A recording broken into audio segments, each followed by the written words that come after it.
Welcome back to my channel. आज हम बात करेंगे वर्जिनिटी के बारे में। वर्जिनिटी क्या है, क्या वर्जिनिटी फिर से वापस आ सकता है, अगर आ सकता है तो इसका फुल प्रोसीजर क्या है, ये फुल इन्फॉर्मेशन आज हम बात करेंगे। और हमारे समाज में वर्जिनिटी को लेके लोग इतने ज़्यादा पैनिक क्यों हो रहे हैं, इसके बारे में भी आज फुल डिटेल में बात करने की कोशिश करेंगे। तो चलिए स्टार्ट करते हैं। सबसे पहले हम बात करते हैं कि हैमन क्या है। तो हैमन जो है एक पतला परत होता है, यानी कि बहुत झिल्ली टाइप का होता है, जो हमारे विजाइना के ओपनिंग के पास होता है। और ये विजाइना के ओपनिंग को सील करके रखता है, यानी विजाइना को सील करके रखता है। और ये हमारे विजाइना के कलर का ही होता है, इसलिए हम अपने आंखों से इजीली नहीं देख पाते हैं। अगर ये हैमन एक बार टूट जाता है तो ये दोबारा से रीजनरेट नहीं कर सकता है, यानी इसके सेल के पास ये एबिलिटी नहीं होता है कि वो रीजनरेट कर पाए। इसके बारे में आज हम फुल डिटेल बात करेंगे। वीडियो हो सकता है थोड़ा सा लेंथी, तो प्लीज़ आप सब्र के साथ देखिए ताकि आपको पूरा इन्फॉर्मेशन समझ में आए और फिर दूसरा वीडियो देखने की ज़रूरत नहीं पड़ेगी। तो चलिए हम स्टार्ट करते हैं। वर्जिनिटी का मीनिंग क्या है और वर्जिनिटी को लेकर लोग हमारे समाज में इतने ज़्यादा पैनिक क्यों हो रहे हैं। वर्जिनिटी का मतलब हमारे समाज में माना जाता है प्योर, यानी प्यूरिटी, यानी वो पर्सन जो कभी सेक्स नहीं किया हो। मतलब ये है कि अगर किसी फीमेल के पास हैमन प्रेजेंट होता है, यानी पतला झिल्ली जो वेजाइना के ओपनिंग के पास होता है, वो अगर प्रेजेंट है, इसका मतलब वो वर्जन है। और ये समाज में आज से नहीं माना जाता है, ये बहुत ज़माने से माने जाता है। अगर किसी फीमेल के पास वर्जन यानी कि हैमन नहीं है तो उसे गंदा और बदचलन माना जाता है, जबकि ये सब बात एकदम गलत है। अब हम ये बात करेंगे, क्या वर्जिनिटी जो है यानी हैमन वापस आ सकता है। इसका तो मीनिंग यही है कि नहीं, ये वापस नहीं आ सकता है, लेकिन इसका कई प्रोसीजर जो आर्टिफिशियल है, जो दोबारा से हैमन आ सकता है। मतलब हम बात करेंगे आज दो ऐसे प्रोसेस के बारे में जिससे वर्जिनिटी वापस आ सकता है। पहला है कैप्सूल।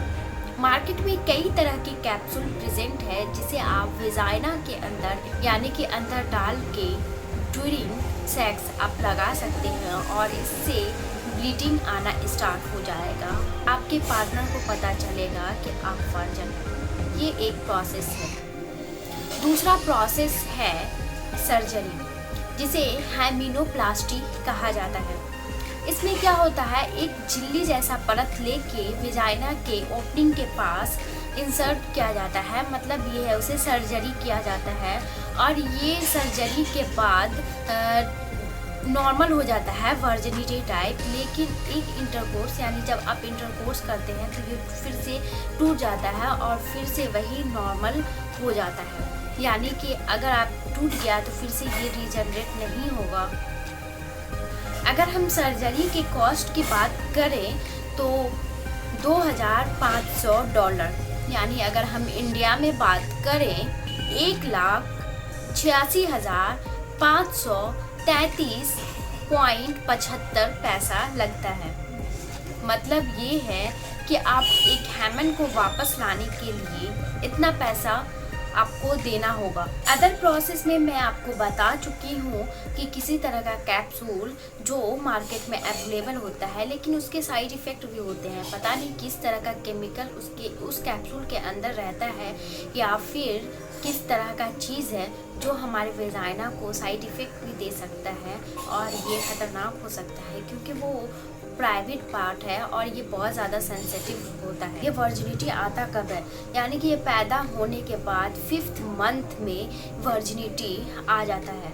और ये वर्जिनिटी जो रहता है वो कभी भी टूट सकता है, क्योंकि ये बहुत ज़्यादा पतला परत होता है।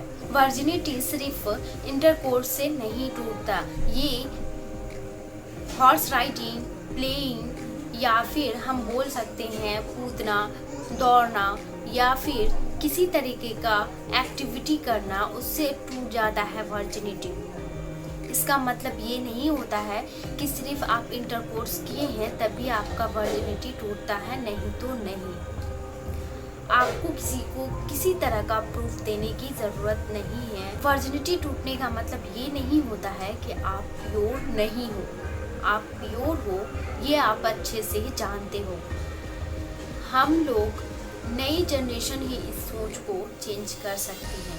तो प्लीज़ साथ दीजिए अपना और अपने लिए आवाज़ उठाना सीखिए। ये वीडियो यहीं ख़त्म होता है और प्लीज़ मेरे वीडियो को लाइक कर दीजिए, अगर पसंद आया हो सब्सक्राइब कर दीजिए एंड शेयर कर दीजिए।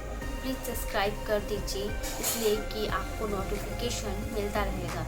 इस चैनल पे हम बताते हैं सिर्फ़ और सिर्फ फीमेल हाइजीन के बारे में, जो कि बहुत इम्पॉर्टेंट होता है हम लोग के लिए जानना।